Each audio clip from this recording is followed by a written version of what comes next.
Hello guys, hello bakunzi ba E+ kabiri gatanu indwi kuko mubibona kuri kamera ni jewe nimbona Aristote the Vibe Master hariya kuri kamera naho uko aratuma mubona amasanamu meza ni gogo gontra wanda bikora neza imbere yuko ntakira umutumire wacu reka ndagusabira utaragira subscribe kuri channel yacu ugende ugire subscribe hama ugire comment uheze ucugira share kugira ngo usangize kino kiganiro abandi bantu nkuko mubibona kuri ekare ndi kumwe na wa wundi bita Umuvugizi reka ndamuhikaze kuri micro zacu.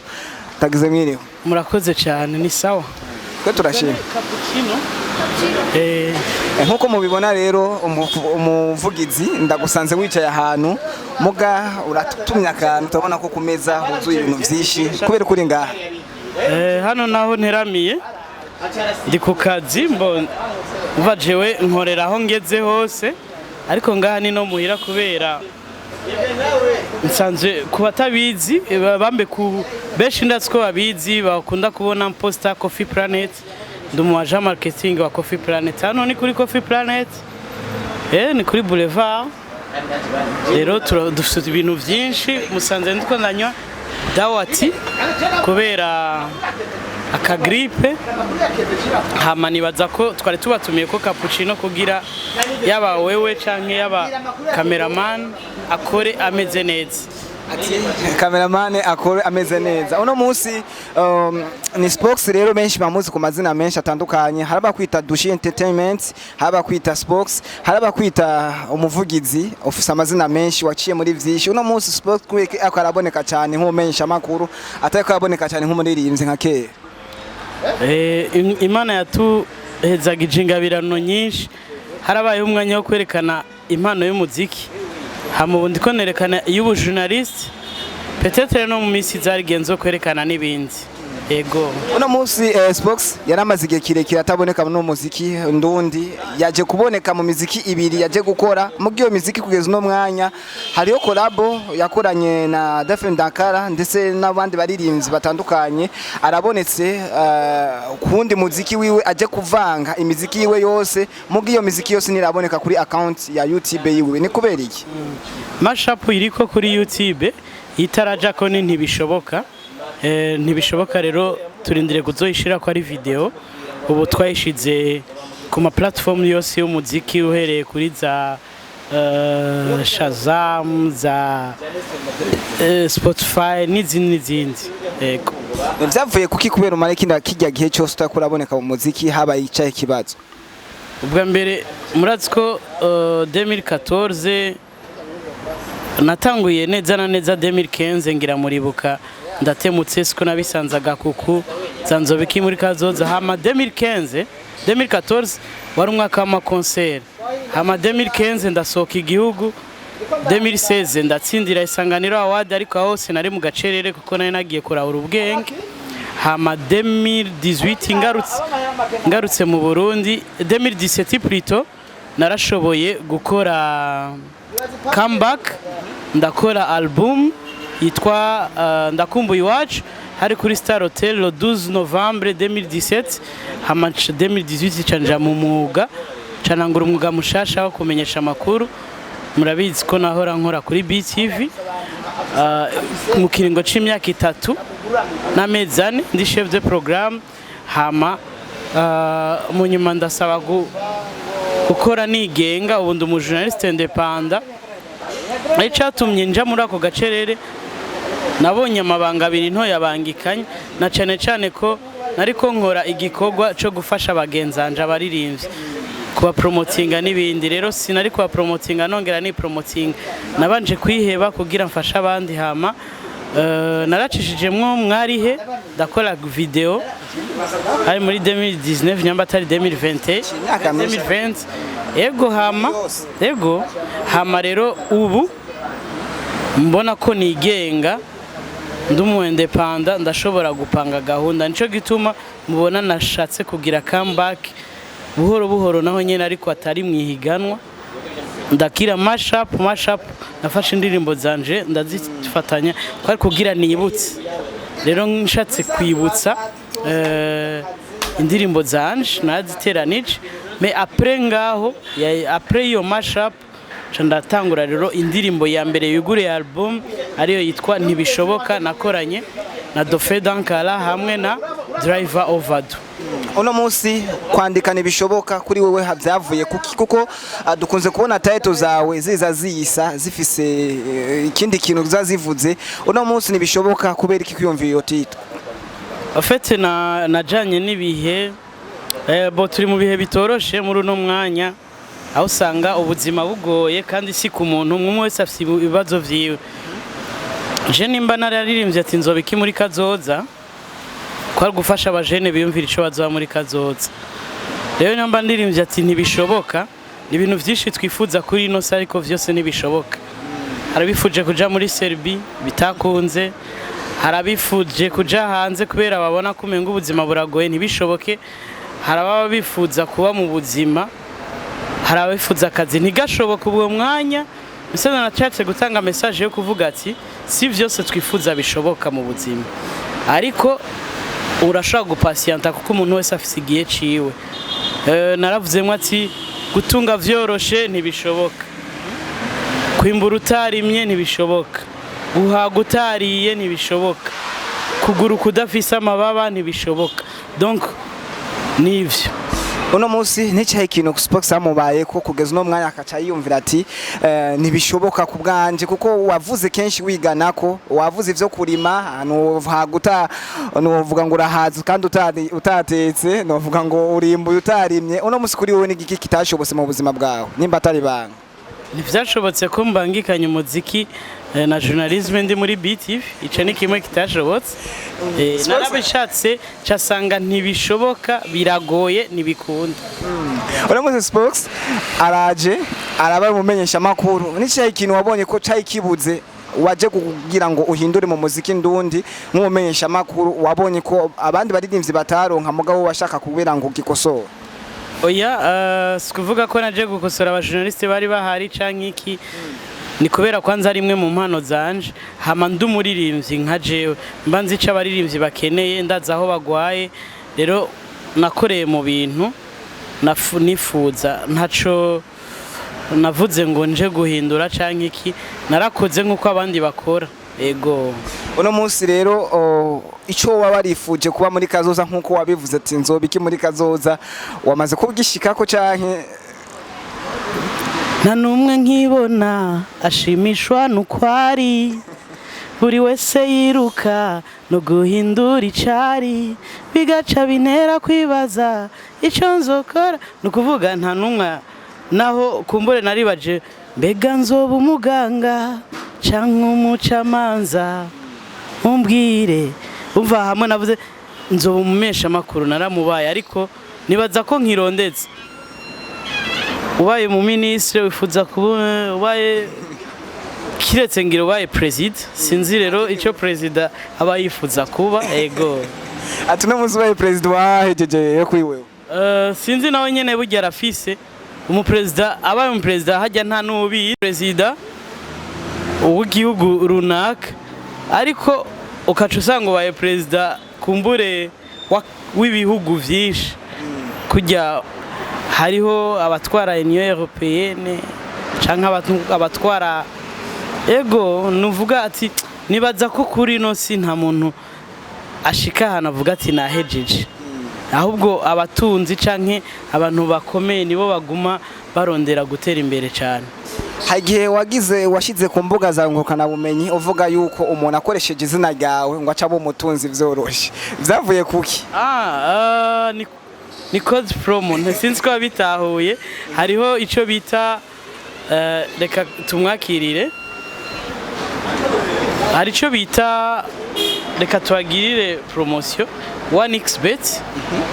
Ni bakora ivyo ku bettinga 1xbet. Rero iyo 1xbet jewe yarampaye akazi bivanye n'ukuntu nkwirikiranwa, baravuga ati zura publia ibintu vyacu hama tuguye code promo tukurihe, kugira abantu ba betting batigire baciye kuri code promo yawe. Nikuvuga rero n'abantu bariko baradukwirikirana, abantu bakunda gutigira ku betting, abantu bakunda ama match imipira nibiki, barashobora ku betting baciye kuri code promo ya SPOK. Nukuvuga bakibera abatunzi. Urazi ko ari umuntu ashiramo ibihumbi 10 ucuronka 200%. Ugize ubetinze uciye ukoresheje code promo ya SPOK uronka 200%. Urashaka gushiramo igihumbi iyo equipe wavuze itsinze ukacuronka 200% hajyana nenga ucuronka ibice amajana 2 kwijana. Ego kubera ukoresheje izina ryawe mutunzi ryari twarumvise mengo Dramati yahomvye menshi ariko hariho nabandi usanga aheba miliyoni kazi usanga yana aho nyene imiliyoni 3 ciye zinjira muri iryo joro atakintu yakoze juste ku betting. Twakubonye rero uko wari mu rupanga hano kurakina umupira nyene mbega mu buzima bwa misi yose SPOK wewe akina umupira ko tubona itaye yiwe nisa nk'umuntu akina umupira cyane. Jewe nkiri muto nakora ibintu byinshi kukina umupira w'amaguru w'amaboko ivy'abakobwa bijya vya horo urazi ko umwana akiri muto akina ibintu byinshi nkaririmba nkagira rero ukuze utangura kuraba ni utangura kumenya impano yawe ucuraba kijya wasigaranye ubu nasanze narayivye gukina umupira mecha asanga kuririmba ndabandanye muri ico gihe novuga ati na jewe nkiri na muto narakina football kandi yo nagerageza nari mvyibushe niga primaire kuri Saint Michel hari abanyibuka baca banyita ko ndi Ronaldo naho nari cyayi ariko banyita Ronaldo kwana ruvyibushe rufise imipira ariko rufise umupira ariko nuravye kavuga ati we wa mwana urazi kukina kwe ariko jewe ndakunda football nuko gusa ntakironka umwanya wo kwikina gatoyi aka kanuze ntigahore bayita cappuccino we washimye amazi je ndiko nywa dawati ariko iyi cappuccino reka duhe cameraman nawe nyene akore naga coffee hano ni kuri Coffee Planet by the way cameraman behind the camera naga cappuccino gasa neza ngira murabibona yeah. Ego turashaka kubandanya. SPOK no munsi rero nyaraciye mu muziki yaraba mumenyesha makuru waragize ibintu byinshi cyane mu muziki w'u Burundi uno munsi nkaye kintu wowe ubona bakwiye guhindura wo kugira umutegesi kugira ngo kurikirane vya entertainment n'icyo kintu uhindura n'icyo kintu ugaya uvuga ati ikintu no gihindura.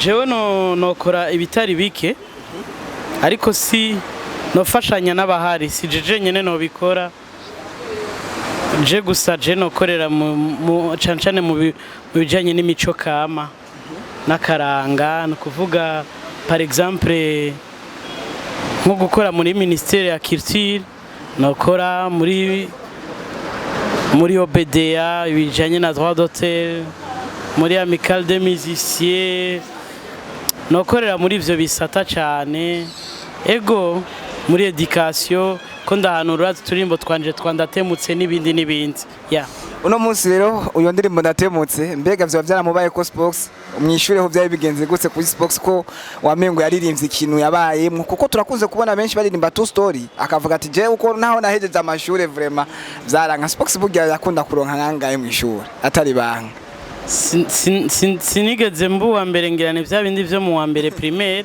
mwasanga muri abambere sinabaye wa mbere kenshi ku ishuri ariko kandi sinabaye no wa nyuma narigeze kuba muri batanu ba nyuma rimwe kuri CPB niga 7e nkomegwa amashikuruta wabaye wa mbere ariko novuga ati SPOK sincabwenge cyane kandi sikijuju cyane naratemuka bien sûr sinarinze mpeza amashuri ntatemutse naratemutse vraiment kandi kenshi ariko sinigeze ntemuka kabiri donc bimwe yitwa gutripura unizutemuka watemuka rimwe natemuka rimwe kandi naho nyene hariho kenshi ntatemuka naronka amahopeshage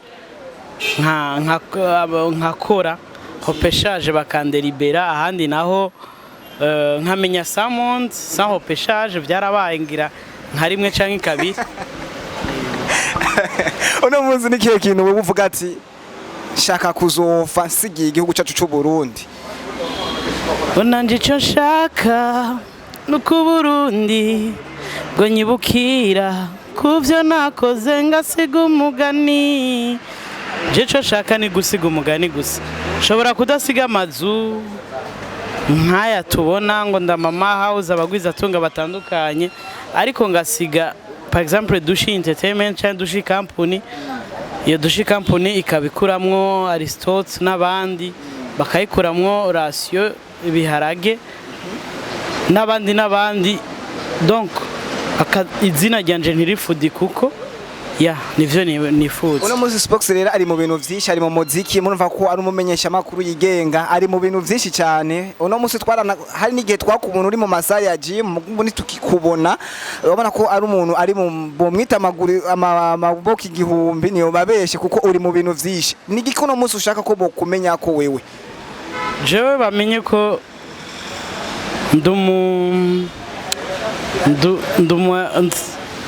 donc ndazi kwamamaza ibintu vy'abandi. Ndi umujournaliste independant unyizeye ati ndakorera muri domaine ya marketing cyane ama publicité, unyizeye turashaka gufashanya ibintu vyawe bikamenyekana bivanye na visibilité fise ukwingana audience bivanye na n'izina rito namushoboye kubaka. Ndashaka kubicisha mu gahogo nkaririmba kuko iyo mpano ndayifise, narimbiye za smart za leo zitara hinduka ekonete no kuvuga ndafise ivyo nshoboye. Ubu bambonemwo ko ndumu entrepreneur akomeye, umujene entrepreneur akomeye. Yego, icyaye kintu uno munsi nk'umuti wakoresheje kugira ngo ushike aho ugeze ubu? Nta buhinga bwinshi nakoresheje, gukerebuka, kuba mukuri, honetete ndabikunda cyane, yego no gusenga cyane, nta bindi. SPOK arubatse? Sinubatse ariko ni vuba. Tuzitege ryari? Uyu mwaka nuhera. Okay, umwaka nuhera muga turakunze kubona ama mariage menshi aba muci. Ibi birashoboka ko ari muci canke gusa navuze ati uyu mwaka nuhera vraiment mu bisengere cyane nzobatumira. Yego, bakunzi ba E+257 mwamvise ko SPOK akubwiye ati vuba agiye kudutumira kugira ngo natwe tuyore ku bugene bwiwe. Uno munsi ngira ngo twese tuzobimenya ko ndushite entertainment ishika kure cyane. N'icyaye kintu uno munsi wosigira ugwaruka ruko ruraza uno munsi mu muziki ndundi abayiko baraza mu entertainment, hari aba journalist bako baravuka benshi warabiciyemo, hari abantu benshi bako baraza bakora mu murindi uteye ubwoba bashaka gushika kure, bashikane kure igihugu cyabo. Uno munsi nk'umuntu wabatanguriye kuko waciye muri vyinshi, warabonye aho bigoye naho bivyoroshe, n'ikiwo basigira gukora, gukunda akazi ubwa mbere, bakore cyane, bafashe ubituye wese mu gihe bagishoboye kumufasha, kuko hari igihe uba ufise akaryo ko gufasha runaka. Uri umujournaliste muri kano kanya ubonye umuririmbyi yitwa SPOK ufise kumugeza ahantu ariko ntubikore muri uwo mwanya kuko ngibihe bihe ibindi canke aha turi hari abandi, utabikoze ejo hazoza uwundi abimukorere, hama SPOK atera imbere, hama yibuke uwamuteje imbere. Wewe nawe wasubiye inyuma ntazokwibuka kuko ntaco wamufashije. Rero dukore, dufashe, Imana izoduhezagira kandi n'amahera azoza, hama dukore dusenga, dukunda akazi cyane. Ya akajanguka nyuma wubwira abakunzi ba E+257 ya babanze bagire subscribe hano nyene kuri E+, hama bagire commentaire ibibazo tuzobira batuvyishure, baje no kuri Spokesman Burundi, baje kuri Dushi Entertainment, badukurikirane ku mbuga zacu, hama bagire aho baba bubahwe. Nico ndabasabiye. Urakoze cyane SPOK kuduha kano kanya. Murakoze cyane namwe mwanteye iteka, n'ikindi gihe munkeneye ndahari. Bakunzi ba E+257 nkuko mwabibonye kuri kamera yari je nimbona Aristote, mutumene wacu ya SPOK yatubwiye vyinshi cyane, yahanuye vyinshi ugwaruka ndetse n'abatarugwaruka. Reka ndababwiye ati mubandanye mukurikirana ibiganiro bya E+257, mugire subscribe kuri channel yacu utarayigira, hama ugire comments, hama kino kiganiro ugihereza abandi bataragishikira. Kuri micro jewe nimbona Aristote the vibe master, kuri kamera ni kumwe na Gogo Gontra, waho ndaguhereza amasanamu ameze neza cyane. Bye bye.